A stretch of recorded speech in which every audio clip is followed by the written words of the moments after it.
Welcome to episode 53 with Rory McDonell from Parabellum and Kyle Sandford from Titans MMA. As always, thanks to our sponsors at Conway Customs and Privateer Harley-Davidson. Let's do it. Well, hello, folks. Welcome to episode 53. How are you, Evan English? Doing good. How you doing? Oh, not too bad, man. Thanks a lot for joining me. We got a good episode tonight, my man. Fantastic episode. Yeah, it is. Should be good. A couple guys from the Canadian MMA scene. Both of them I've kind of known. I know one a lot better than I know the other. But our first guest, before we get into that, again, thanks to our sponsors and thanks to anybody out there working on the front lines and doing your thing to keep everybody safe. Obviously, Evan, your wife and nurse, Paula, I love her very much. So big thanks to her. Yeah, I love her. She's continuing to do what she does, and along with a lot of other people. So it's fantastic. Yeah, it really is. So, well, without further ado, let's get into our first guest here. Rory McDonell, he's definitely a figure on the Canadian MMA scene, jiu-jitsu scene, a black belt out of Ontario, out of Parabellum MMA, a co-owner there, a very, very talented wrestler, former MMA fighter, professional there, fought on the Score Fighting Series, actually fought out here on the East Coast as well. Now runs a club there in Parabellum, one of the co-owners and instructors there. Also into promoting jiu-jitsu, is doing a hell of a job with the Parabellum Qunitet. So I'm really excited to chat with him about that. So let's bring him on, Mr. English, shall we? Sounds great. All right, Rory McDonell. How are you, sir? Good. Thanks for the very, very kind introduction. Well, it's very true. It's certainly very true, man. You're a legend. You know, you're a guy that's been around the scene for a long time, man. You know, I've been following you for a hell of a long time, and whether that's good or bad, you know. But how did you get into martial arts, Rory? Like, I know wrestling obviously was a big part of your growing up, but how did it start for you? Yeah, no, that wrestling really was the introduction for me. I did a lot of different sports very poorly. I wasn't a great baseball player. My hand-eye coordination isn't like fantastic.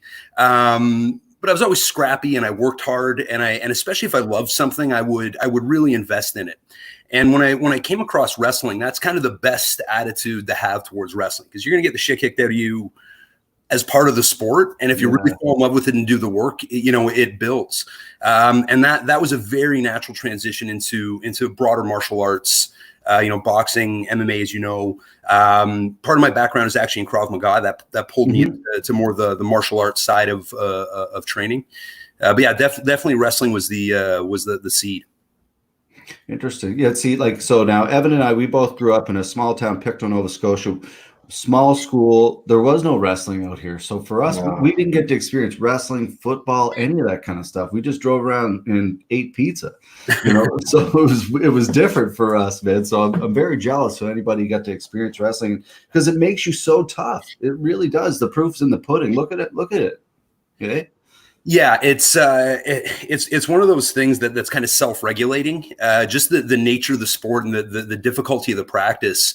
You get people that are either hard-nosed to begin with, or they're hardened by the experience of training, and so you end up with some really scrappy guys and girls. Yeah, oh, totally. Yeah, that's I don't know, Evan, if you remember this or not, but the Score Fighting Series. Do you remember that on TV? The Score Fighting Series? No, I don't. No, it was that. So obviously the Score, which was a national sports channel. Yeah. What did you think about that, Rory? To me, that was a hell of a production. Like, that was kind of the heyday of Canadian MMA, huh? Absolutely. There's a couple things I loved about that. They worked on building local fighters legitimately with good payouts. I had a submission on one of their cards that got some attention because it was unusual. As a thank you, they gave me tickets to a Raptors game. And you're a promoter. That's treating athletes like that is how you grow. You get people that want to compete for you. I don't have anything bad to say about them. Brendan Fife is somebody I'm still in contact with. Alex Caparici, a few of the guys that were involved there. The other thing that they did is they brought a production value that at the time was just unheard of in sub WEC UFC level competition. They really made it look outstanding and professional.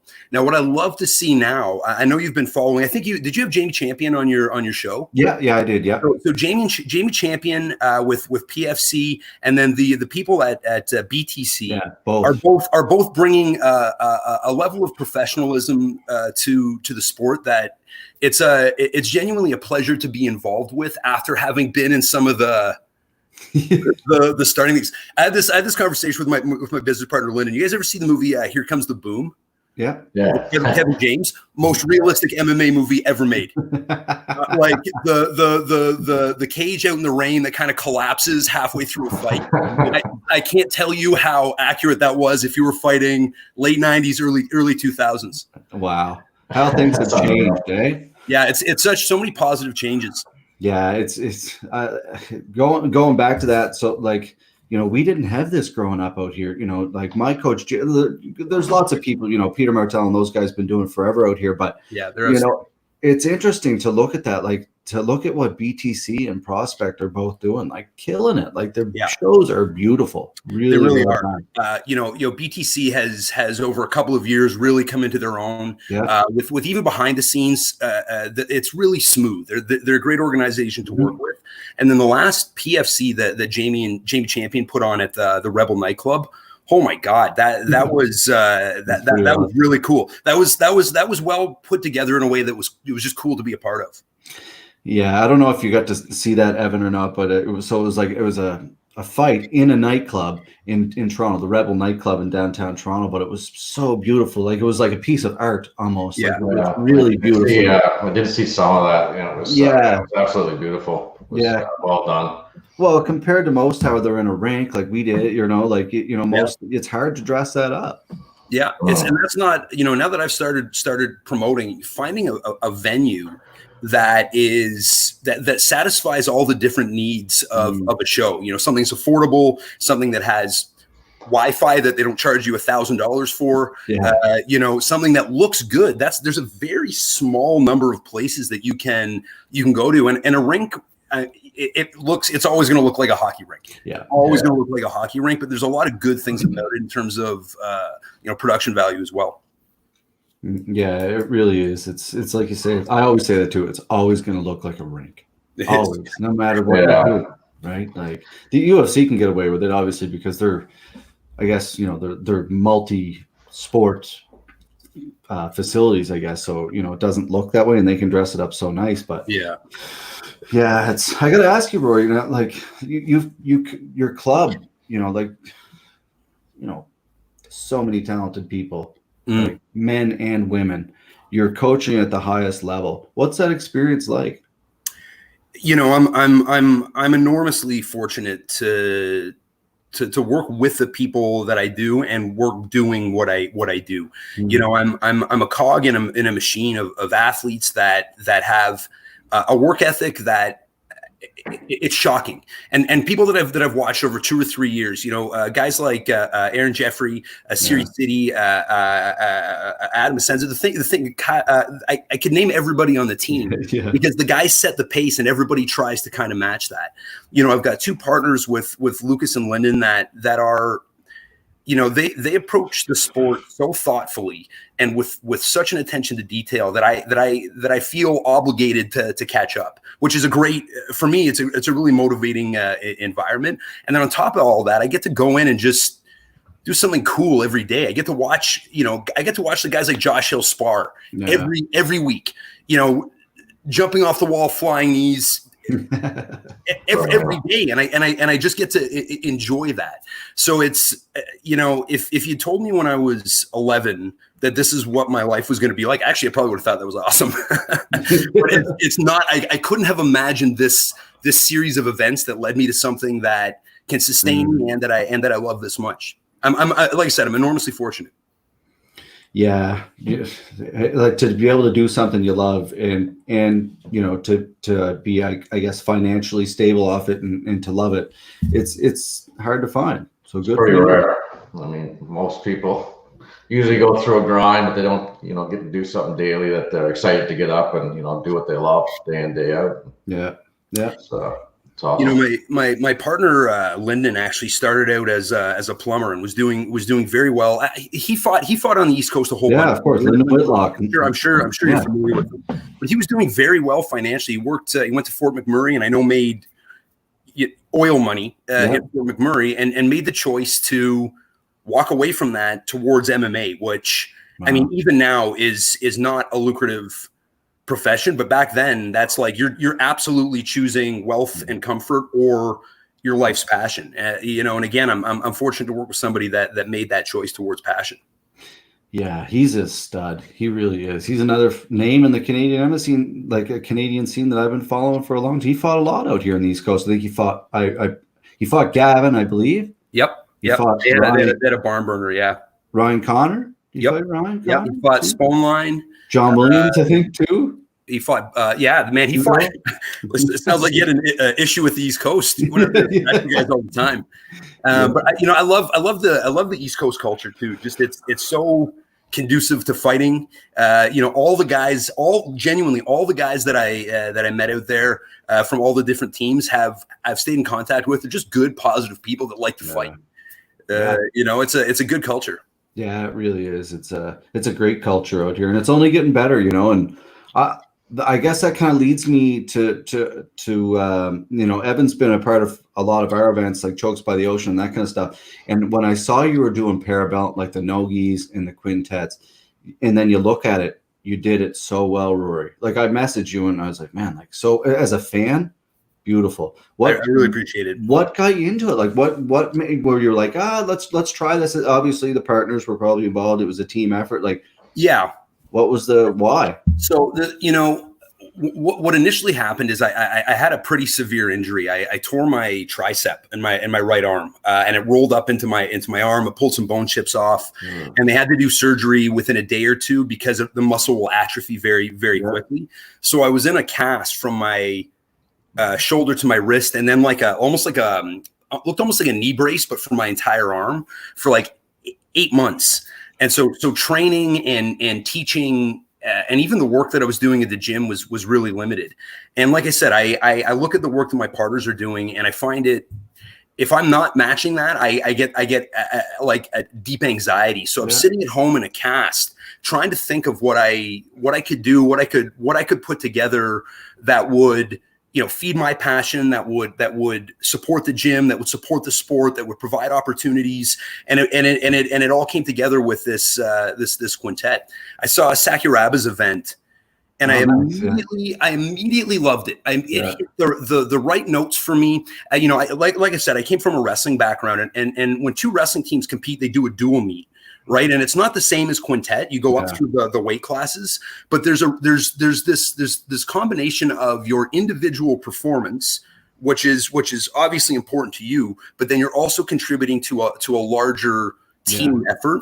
And, if you train in martial arts, you recognize the truth in that competition. It's an individual sport, but if you don't have a team, you've said yourself, if you don't have a team and opportunities to train, you can't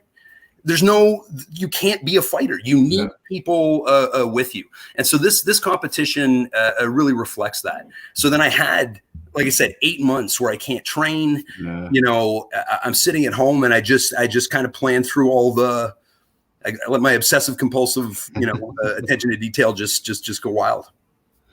Yeah. I think a lot of us are blessed with that valuable skill of attention to detail. It's funny. I had a conversation with my dad, and he said, we've got a, this is a little dark, but we've got a bit of a history of addiction in my family. Mm-hmm. And he said, the best thing you can do is find something to be addicted to that is productive, right? Or that is at least minimizing damage, something like training. This has become something that I can feed into an addictive part of my personality and have something that I'm proud of at the end of it. Sure.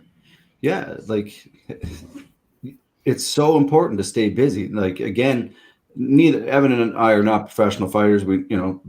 So to anybody who has fought, especially, and you wrestled, you fought, you coach, to have that injury, and now you're like, what the hell do I do?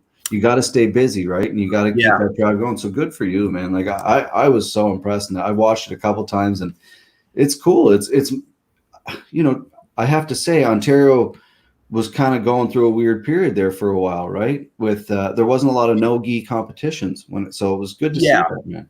Yeah, and if you look at something like the Ontario Open that Gringo runs, it's the biggest tournament in the country, enormously successful, attracts thousands of competitors, right? And the gi community in Ontario, I think, is very well represented with a lot of different opportunities. But there's nothing.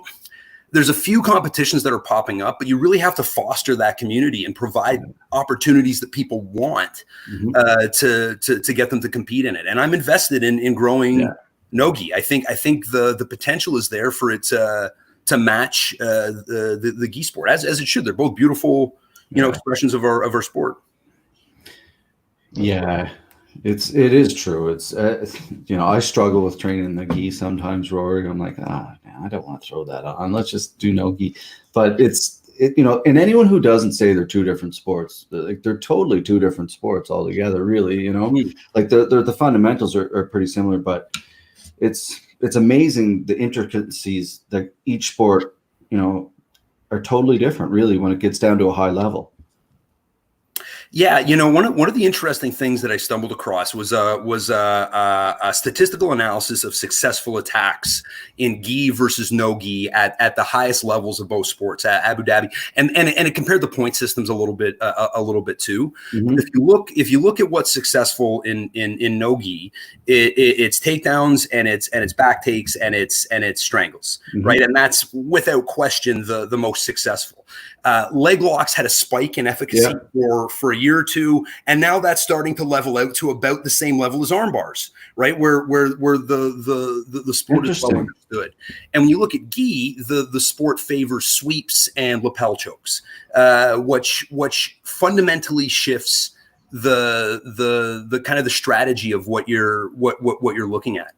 Not to totally derail this conversation, but I started reading a book called The Influence of Sea Power on History. And now this seems like a really out there book to compare to jiu-jitsu, but in the first 5 pages, they talk about controlling the wind in a battle, either fighting from the leeward side or the windward side.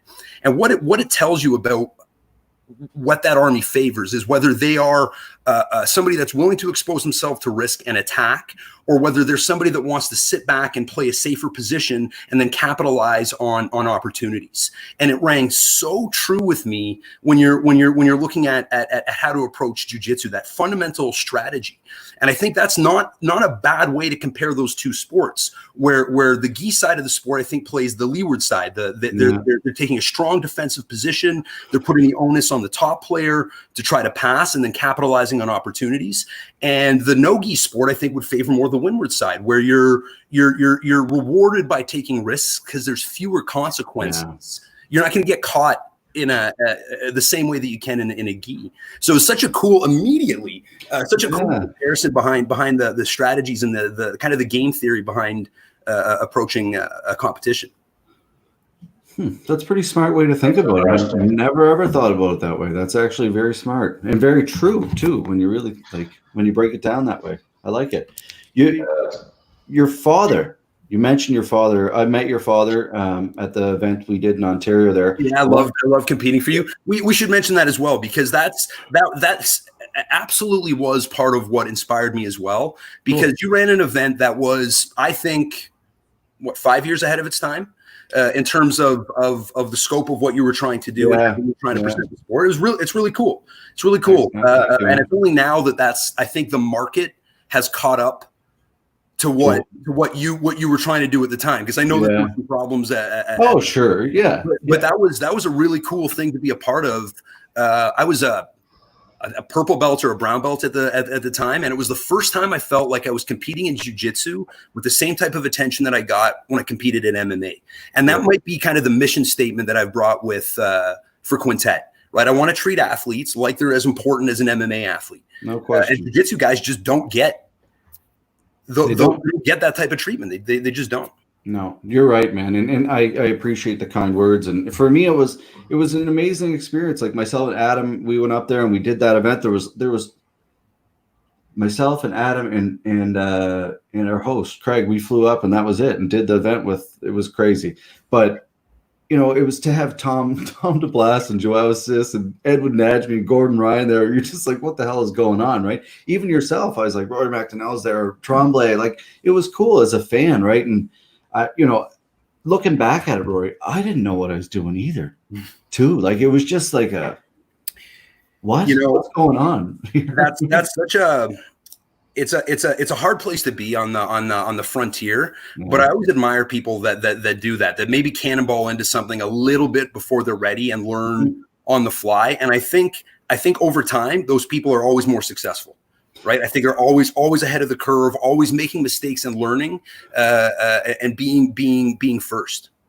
Yeah, you know, I went through years where I was like, oh, angry about it, you know, things that happen there. But you know, it's learning. It's learning. The best things you can do is learn and take. And at the end of the day, you look at it, and you're like, I made those mistakes, right? And it's just business mistakes that you made, and you have to learn from it. And so it's very true, man. But going back to your father again, but yeah. Thank you again for the kind words. But your father, when I met it, like I know you guys are very, very tight. What's his influence in your whole career and outlook and ambition and the whole? It's a big question. In jiu-jitsu specifically, he came to jiu-jitsu after me, so he's been my student. Yes, that's right. One of my first students that ever signed up at the gym. He's a purple belt under me, and I'm really proud of what he's been able to do. He started in his 60s, right? He's in his 70s now. He still trains twice a day. We're going to do a little instructional on Zoom on Monday at 11:30 to 2. We're going to do some training. In the broader sense, the impact that he's had on me is hard to quantify. He's you know, a man that I think lives up to what I think of as being a gentleman and being honorable, and in very much the old school sense, of those words. And that's something that in a broad sense I've certainly tried to build my life around. Mm-hmm. You know, I've said this to people before. I really do value the inherent honor that goes along with martial arts. It's not a joke to me. That's not I don't make students bow. I don't make them call me sensei. I make them be respectful to me and to each other and to the mat. Mm-hmm. But living your life with a sense of honor and pursuing something daily that requires that behavior, I think is lacking in our society in a huge way. And having my dad to look up to has been a guiding light for a long time for me. Yeah, it's very cool. Evan, how important are our family? Oh, 100%. I mean, you know, there's really nothing without them. You know, whether it's friends, family, or whoever's important in your life, you know, everybody has kind of that core group that they depend on just to, you know, for advice or inspiration or whatever, you know. Yeah, it's actually one of the things I'm really missing with this pandemic horseshit is my gym family. Like, you know, there's the people, there's the family that you're related to by blood, and there's the family that you choose. And I miss the people that you see every day and talk to and become kind of woven into the fabric of your life. You know, it's really jarring to lose 90% of the people that I love. It is. It's weird. It's very weird and odd. Yeah. You kind of miss just those small conversations or just being around people, you know, that you maybe, you know, took it for granted a little bit, you know, that you could just do that on a daily basis and see those people and just have those small talk conversations. But now, I miss that. You know? Yeah, you even miss that guy, you know. You do. You know, I really miss is ball busting. When you walk into the gym and you just get ripped to shreds, like people that really know how to twist the knife. Yeah. Like, oh God, all you can do is kind of fake laugh. Like I miss that. I don't. Everyone's going to be, when they get back, it's going to be very soft. It's going to be we're going to have to build up. Everybody's egos are going to be real plump and knock them down a peg at a time. Yeah, that's right. Well, before we let you go, man, you know, I got, you know, by the way, do you know a guy named Darren Langlois? It sounds familiar. Or Chuck Chung. They went to the University of Guelph. They played lacrosse. Okay. So I don't know if I think I might have asked you that before, but anyway, they're buddies of mine that I know from a long time ago. But going forward, I guess, you know, like obviously you guys, so many really, really talented athletes out of that gym. Jasmine. Mm-hmm. She is really making a name for herself in Canadian MMA and farther. That girl could be a star, eh? Yeah, she's got the ability, and more importantly, she's extraordinarily motivated. Yeah. Extraordinarily motivated with it. She found the sport really late for a combat athlete in her later 20s. Mm-hmm. And so every day that she trains, there's an awareness that she's training against the clock. And instead of using that as something that's like, oh, this is unfortunate, she's like, no, fuck that. I'm gonna do every single thing that I can in this sport in the time that I do have. And she's killing it. She's living up to it. She's living up to it. She's scrappy. Yeah, she is. Let me tell you a story about Jasmine. This. I'm not making this up. So before her last fight, it was CFFC in Pennsylvania. Okay. So we're sitting backstage. We're just hanging out. Her hands are taped, but we haven't started warming up yet. Fights have started, so the ram has touched the wall, but we haven't drawn the swords yet. And she's sitting there with her arms crossed, and all of a sudden she sits up and she said, "You know what? Fuck this bitch for taking this fight. Fuck this bitch for thinking that she can beat me." And she wasn't kidding. She wasn't. It wasn't like it was like I've seen. I know when a fighter is saying something to impress me or the people watching or maybe themselves. Mm-hmm. She wasn't. It's something you really have to control. Like that's something you have to pull back in her, rather than she's a dog that's pulling on the leash rather than one you got to chase out the door. Right. Yeah. It's very real. And when you talk about the difference between a fighter and an athlete, it made me smile, like maybe I'm a sick fuck as well, but it really made me smile when she said it because it was so genuine. Yeah. It's true though, man. As a coach, that's a dream, right? That's what you want, man. You want someone to have that heart, that fire, right? It is, I immediately, as we say a dream as a coach, I immediately think of all the things that are a pain in the ass about that type of fighter. You ever seen the movie $1 Million Baby? Yeah. Great movie, right? So there's a line in it. It's a book too by a guy named FX O'Toole, and he's a boxing trainer that wrote a couple of novels, and they're actually really insightful for the fight world. But in both the movie and the book, they say if you can get a fighter to do exactly what you say as a coach, they're not a fighter. They're too malleable, and they're not enough of an individual. Yeah. You want somebody that strikes this balance between fuck you, I know better, and you're older and wiser and have some good advice. And it's this 80-20 split that you're trying to find, where I do want somebody that ultimately truly believes that it's only them and their will that's going to get them through fights. That's the difference between top 20 and top 3. Interesting.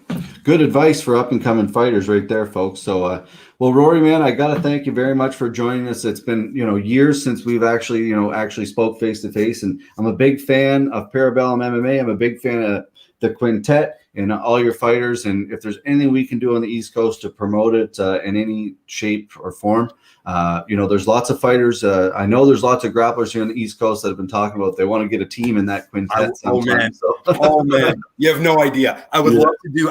There's so many cool things you could do with that, like an all-star East Coast, all-star Ontario. Sure. Do West Coast, East Coast, Quebec, and Ontario. Like there's you get some. I like it. That got me riled up. There you go. I'm sure we could figure something out. No question. I know lots of guys that would be, and girls that'd be willing to do it, man. So again, lots of love to your family and to yourself, man. Be safe, and hopefully we'll talk to you again soon. Yeah, thank you so much for having me on. This is a lot of fun. Awesome. Thanks, man. There you have it, folks. Give him a follow. Parabellum MMA. Rory McDonell, Canadian legend, fantastic guy. Evan, how you hanging in there, buddy? Doing good. That was interesting. You need a Zavia? Yeah, maybe. Wouldn't be bad. I haven't had one of those before. Need a hair of the dog? It's that maybe too, but that was interesting. He Great guy. When he was comparing, some like war tactics to fights and stuff like that. It's well-spoken guy for sure. Very, man, if you follow that guy online, not only well-spoken, handsome as hell. Watch him dress. It's true.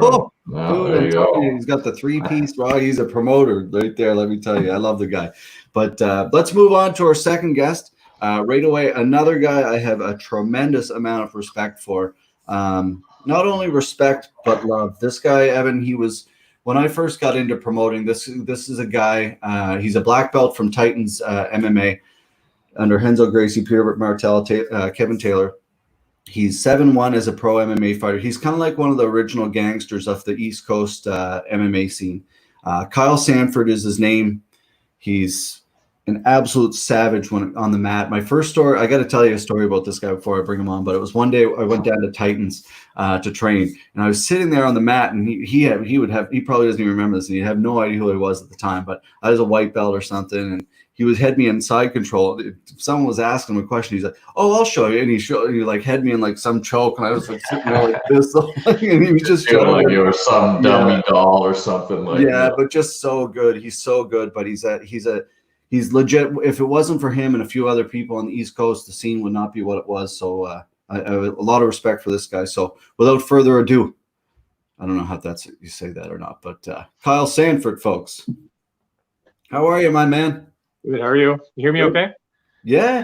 That's good. Can you hear us okay? Yeah, great. Yeah, I'm just on my phone, so I had to push the kids into the back of the house. Well, we won't hold you up too long, man, but thanks. No, it's no problem. No, it's good. Good change of pace. Yeah, it's good to talk to you. Yeah, it's been a long time, man. A little while, but how you making out through all this? You're still working? Still working. Yeah, we had. I was off. They closed down. I was off there for about a month. So yeah, I went a few weeks without pay, and we're back now. I've been back since the 20th. I guess we're essential now. Construction, correct? I'm working at the shipyard actually. Oh, nice. Yeah, I've been there for a couple of years with Irving Shipbuilding. So good for you. you. It's a pretty big operation there now. Irving's built that up quite a bit. It's wild. It's huge. Yeah, it's just I've been there for over 2 years, and I just occasionally you just stop and look around and go, holy crap, like this is massive. Yeah, pretty impressive. Yeah, it is. And sometimes I drive over the bridge, like I'm in Dartmouth, and I drive over and I'm like, holy crap, there's so many ships here and buildings and things like that. It really is an impressive thing. It's good for you. So what do you do down there, Kyle? I'm painting now. Oh, okay. I had I had the same job for 22 years or so doing construction, and then one of those long story, but keep it short, and one of those things where I worked for the same person for a long time, and then realized they were a sociopath. yeah, I know all about that. Cheers to narcissism, huh? Yeah. So I did. It was quite the change. I had to drop it. I think it was the first time I did a resume up in over 20 years. First job interview I did ever, I think, in my life. Yeah, that's wild. So it was good, and it was really, it's a great place for me. It's good. There's lots of opportunity and good people, and it's 5 minutes away from my house, which is fantastic. So it's even better. That's nice. Yeah, that is good for you, man. I'm very happy to hear that. But all right, well, let's dive into how you got started in martial arts, Kyle. How did you get into the scene and get to where you were like the guy out here, one of the guys? My story, as far as jiu-jitsu, it's similar. But as far as, if I'll go back a little bit further, I was in Taekwondo when I was in high school. And so that would have been, date myself here, but that would have been early 90s. Yeah. And almost pre-internet. And I was doing Taekwondo. I wasn't great at it. I was kind of awkward, at that awkward age where I hadn't grown into my body yet. And I had good reach, but I wasn't great at it. And Kevin Taylor, interestingly enough, he was one of the instructors there. And he was, to me, I was just a kid. So to me, he was just the scary guy that taught on Fridays, right? He yelled a lot. And he had a big crazy mustache on him. And oh wow! I'd see him getting slapped by women in the staircase, and yeah, he's classic Kevin. And and so I had a friend. He's a black belt also now. He lives in Ontario. Lives in Toronto, maybe. I'm not sure exactly. Robert Bentley, and he kind of got into Taekwondo. He was a really competitive guy. He's one of those guys. He's really good at a lot of stuff. Like, I think he played the whole chess team once and beat them all at once. He's one of those guys. He's a really talented guy. he joined Taekwondo, and he was pissed off because I had a bit of a head start and I had a little more reach, and I was a little better than him. And he said, well, why don't we wrestle? And I said, I've never wrestled before. I've never done anything on the ground.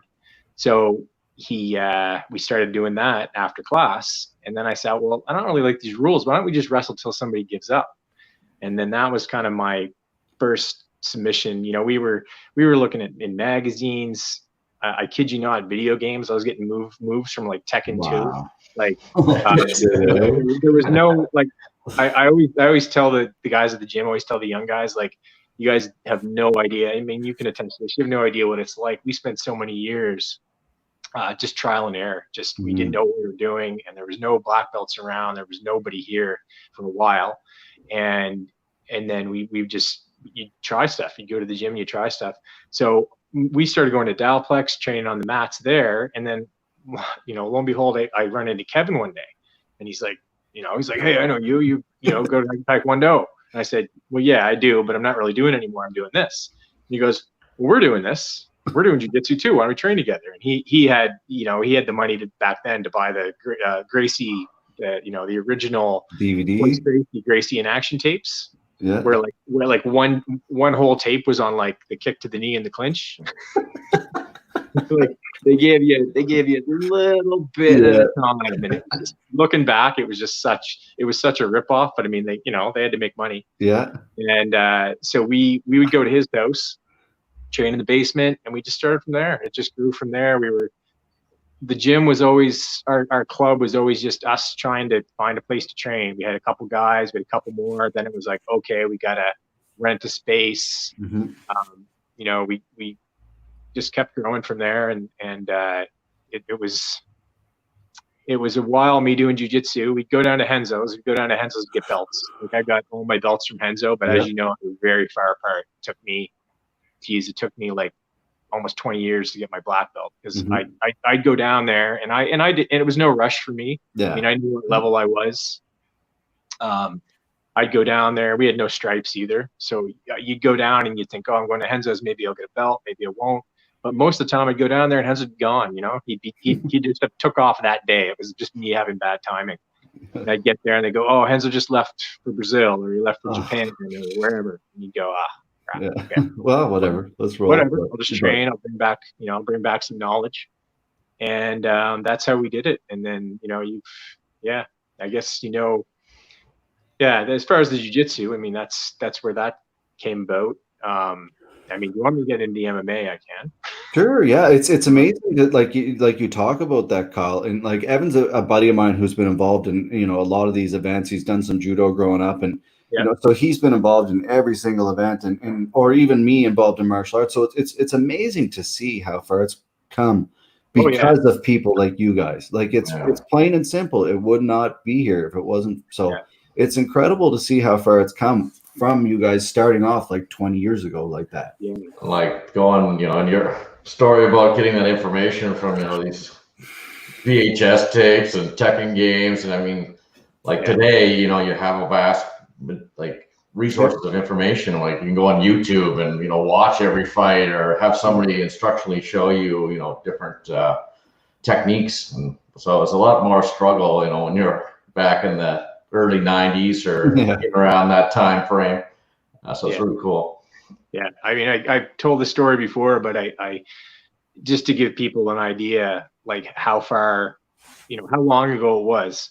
I think it was probably the first or second time I went down.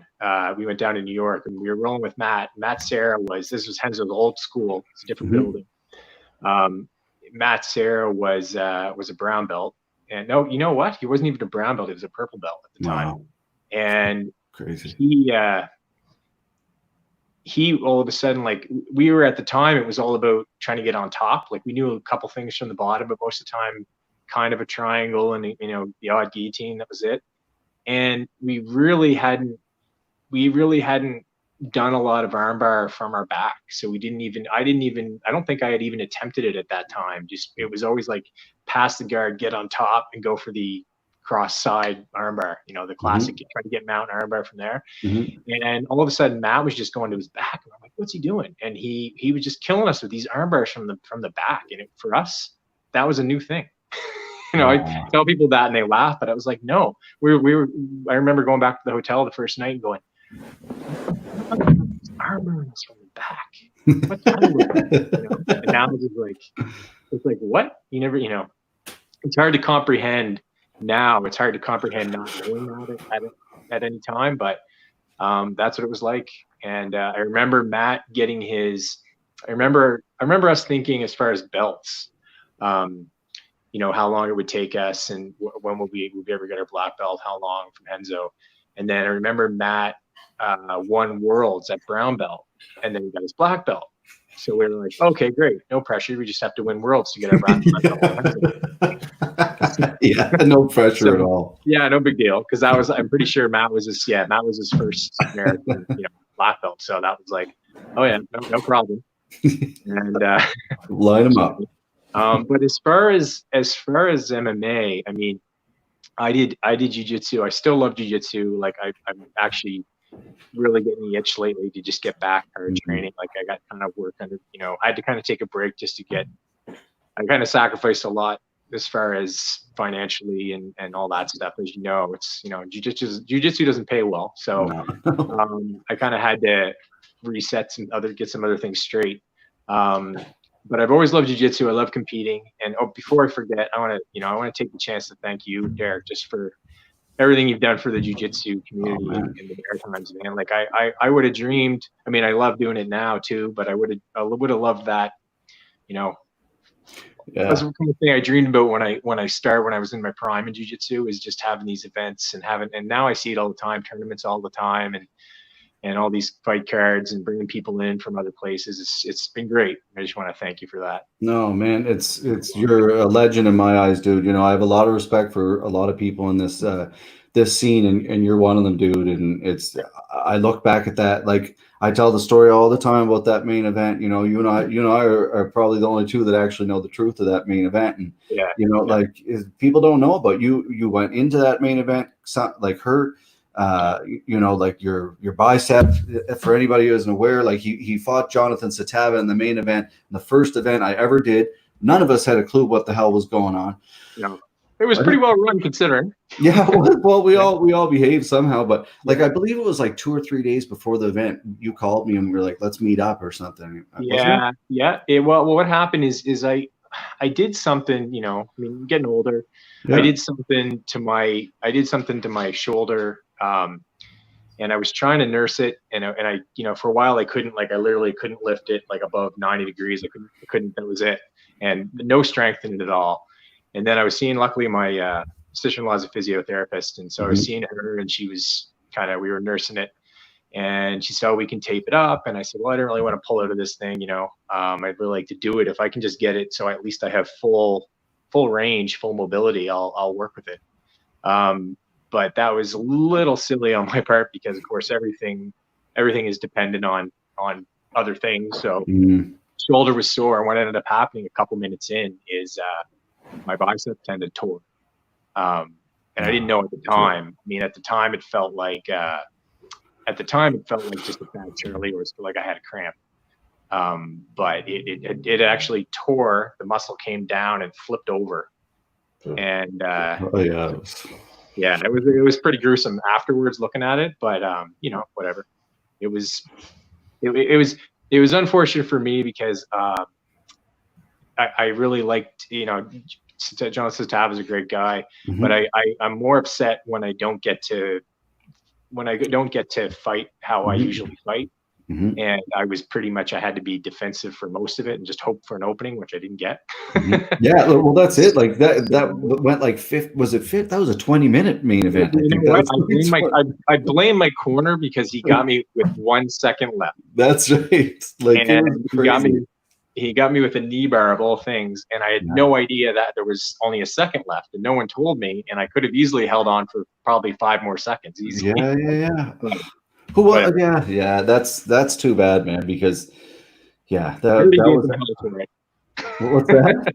already gave my corner hell for it for nobody There telling you me. go.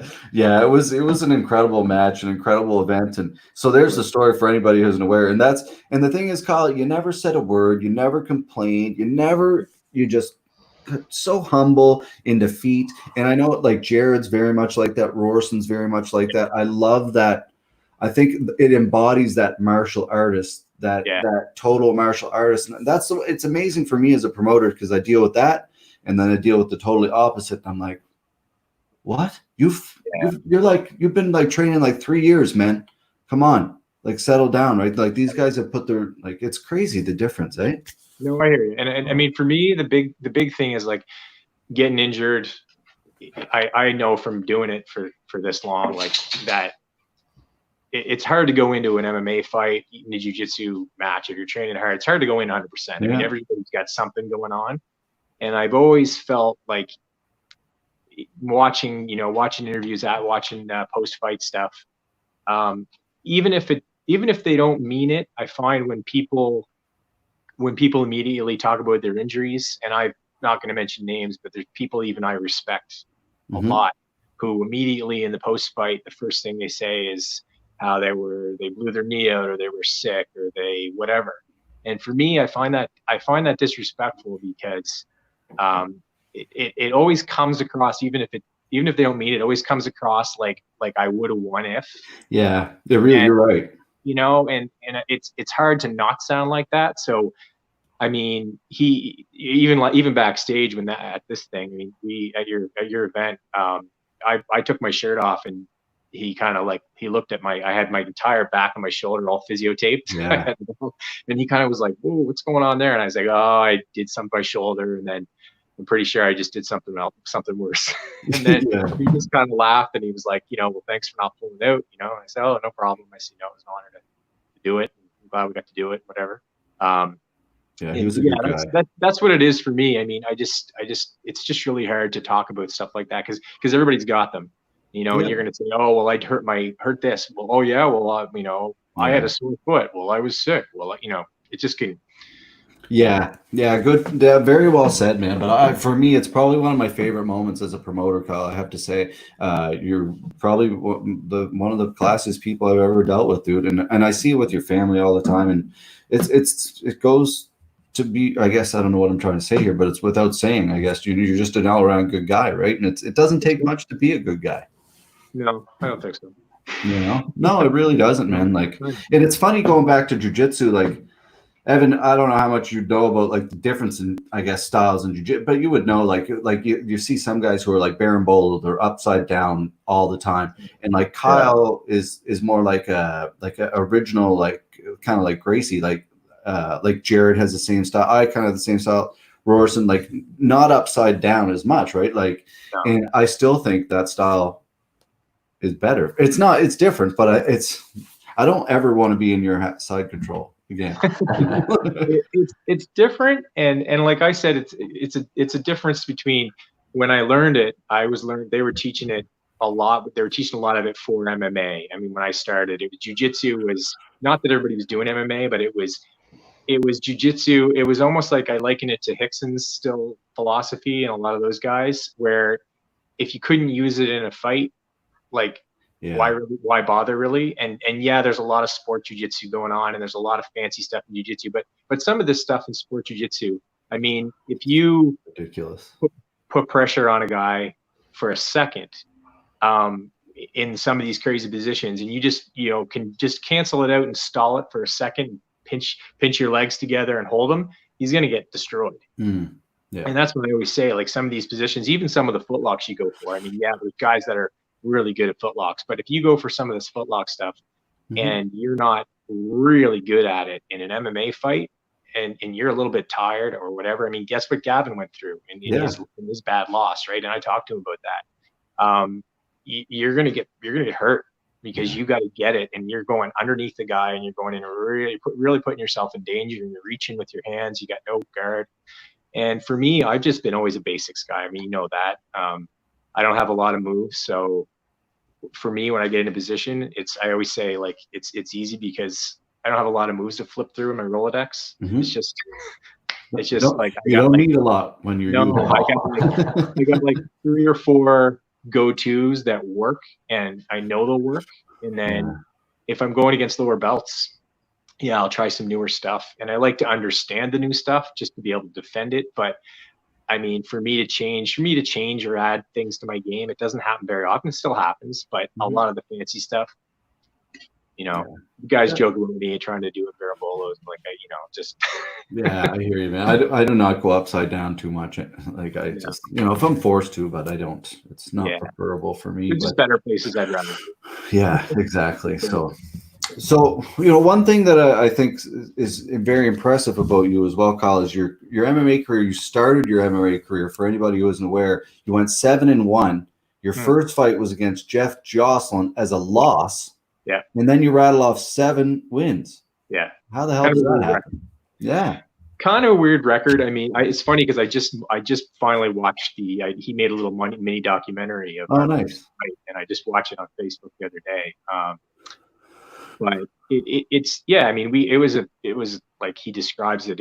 We fought I tell people, I mean, my first fight was 2002, so that gives you an idea. I always joke that I was doing MMA before it was cool, but I mean, I had to go there. It wasn't legal here. I think Quebec was the only province at the time you could do it, and just a little bit of a side story. I mean, I had no plans on doing MMA. I just was a jiu-jitsu guy. Shane Rice, who another legend. He had been in LA for a while training with Hickson, which was awesome. He's living with Hickson for a while, training at the academy. So he got an offer to fight in TKO in Montreal, and I think it was actually UCC then. It was a different name. And I went up and cornered him, and I think when I got back from cornering him, he had a bit of a disaster his first fight because he was supposed to fight, I think it was Richard Nanku, and then he got injured, and then they got him to fight Ivan Menjivar, which was, I mean, the guy had like a lot of fights. You know what I mean? Like it was one of those things where he probably shouldn't have taken the fight, but he had done so much prep, and I've been there, done so much prep, and you don't want to back out, and you just go, okay, well maybe I can do it. So after that fight, he called me, and he had been training there too. He'd been doing training a few gyms in Montreal, and he said, you interested in MMA? And I said, I don't know, not really. Maybe just to test my jiu-jitsu. And he said, well, Shane, he's in California for a while, so he says, dude, row a lot, as you know. And he was like, dude, bro, like you gotta like throw, you if you're in Montreal, man, like the ground game, you'll smash these guys on the ground. You'll smash them on the ground.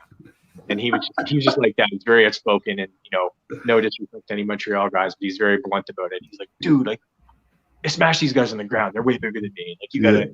So anyway, he kind of convinced me to do it. And when I went up, I'm trying to think. He was supposed to corner me, but something happened. He wasn't even there, so I had a different corner, which was loud. Yeah, perfect. So everything was falling into place nicely, and we fought in a bar. It was called UCC Proving Ground, and they had all the guys that weren't on ready for the main cards, or newcomers like me. And we were in a bar. I don't remember the name of the bar. They had a ring in the middle of a bar, and it wasn't a big bar. Oh Jesus! It was not big at all. And he and I think that I agreed to fight Jeff Jocelyn. I believe I might have signed the contract when we got there.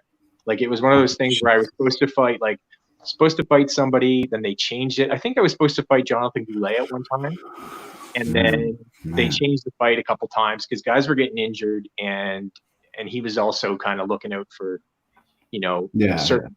He was looking out for certain guys, and understandably his guys. So he wanted them to have good fights and everyone to, So last minute, basically, it was the same for Jeff. So it was it wasn't like it was a disadvantage for us.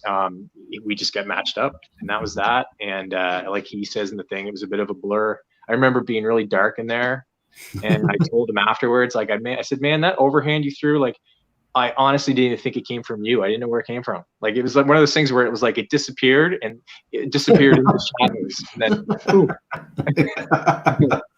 Yeah, It it's was, you know, it's I don't know. Again, like that's the kind of shit that you talk about, and you're like, how far this has come in like yeah, such a short period of time, right? Like, yeah.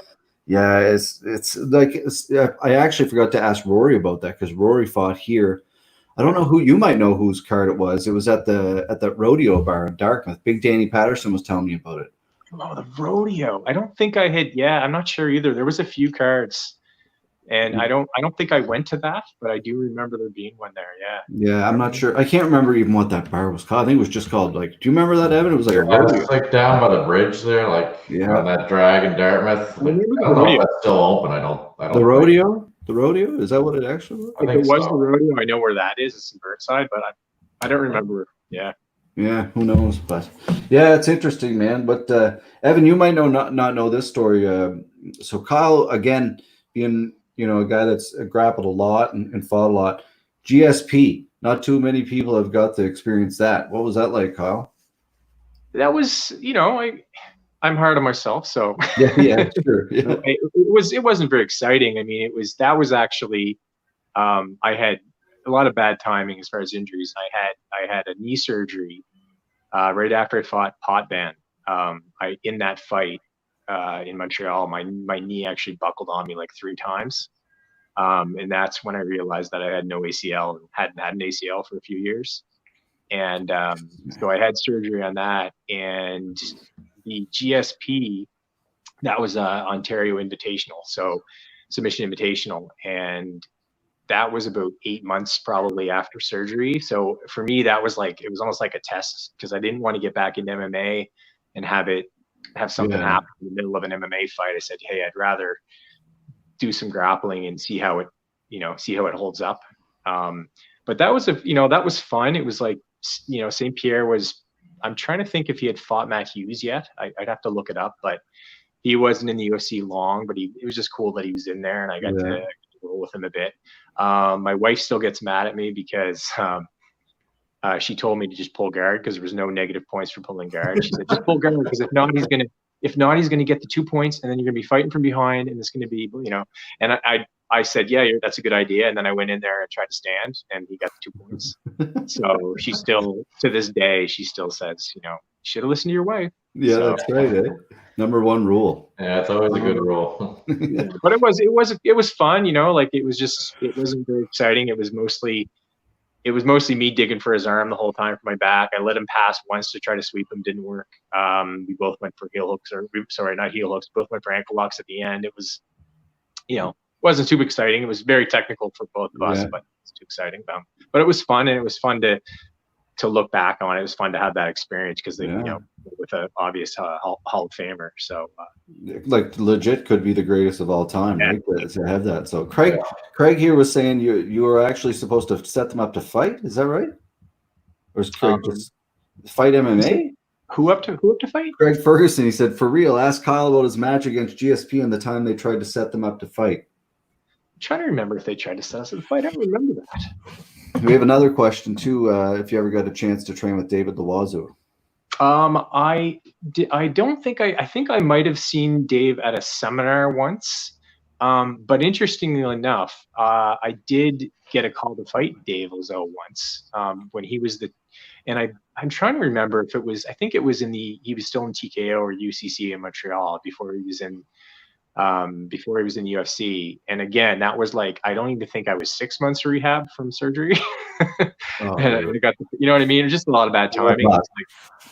I was like, no, I haven't been training at all and probably re-injured myself. But, yeah, no, I don't think I ever really even got to roll with them because sometimes you're at those seminars, you get to roll with the guys. And sometimes, interestingly enough, that's the reason I'd agreed to fight Stefan Potvin at the time is because we had rolled together at a seminar in Montreal, and I felt pretty good against him and was able to catch him a couple times. So normally if he had called me to fight him at that time, he had a lot more fights than me, and he fought like King of the Cage and like, Hawaii and some UFC vets and stuff. I probably would have been like, no, too soon, but I just felt like I had a chance on the ground. And I still won the fight by decision, but that was I think I threw the first kick of the fight. I threw and my left leg buckled. So it was a weird fight, but it was fun.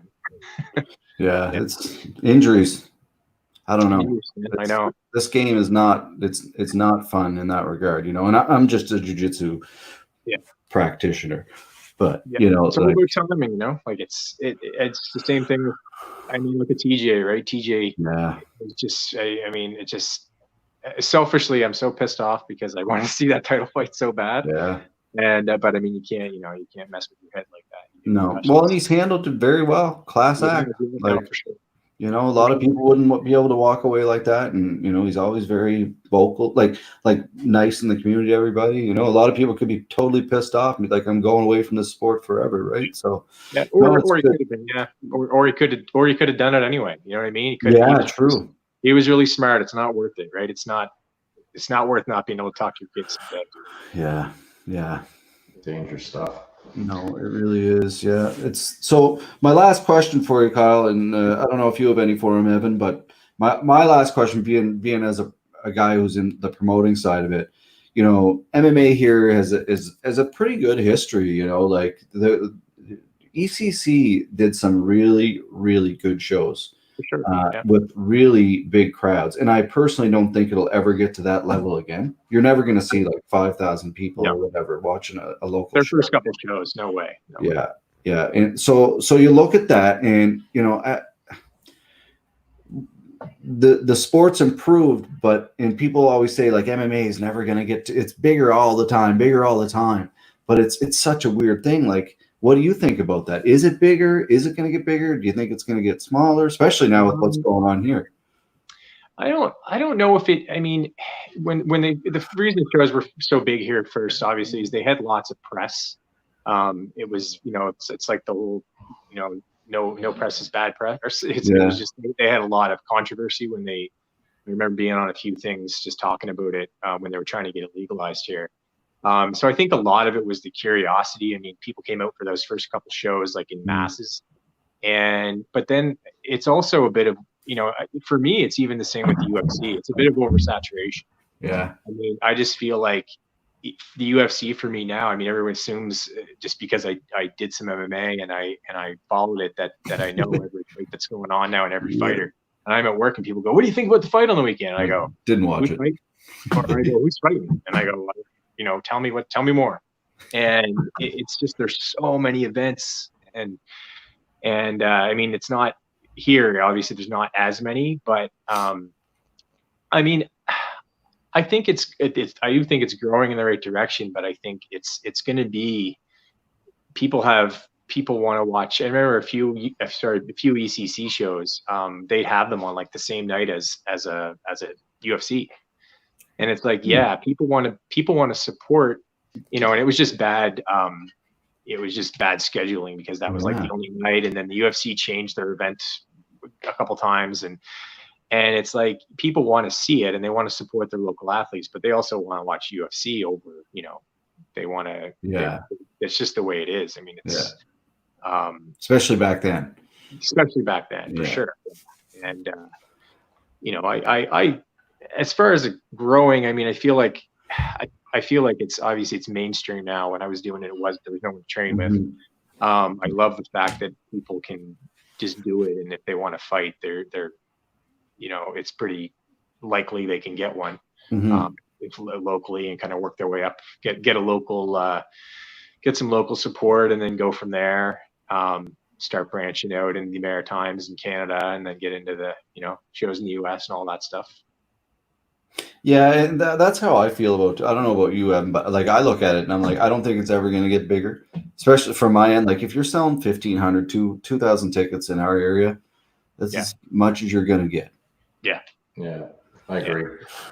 Right. That's pretty good. It's never going to be hockey. It's just not. Like I notice it daily when I talk to people or whatever. Like if this podcast was about oats and like craft beer, it'd probably be popular as hell, right? But it's just, fighting is not what a lot of people. It's you can tell the stories about how, Kyle, you're such a nice guy and you saved the old lady from walking on the street, and it's like he fights, right? It's a hard thing to get into, right? So I got one last question.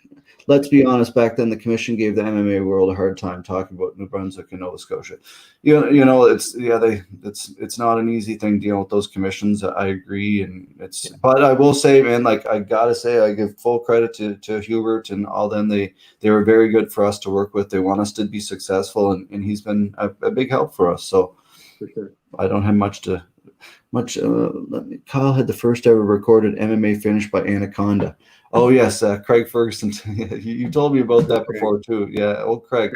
Craig's my Anaconda promoter. Yeah, they still tease me about that because there's actually got a couple of good shots of that finish because and they tease me about it because I did that choke on a couple. Like I think my first win.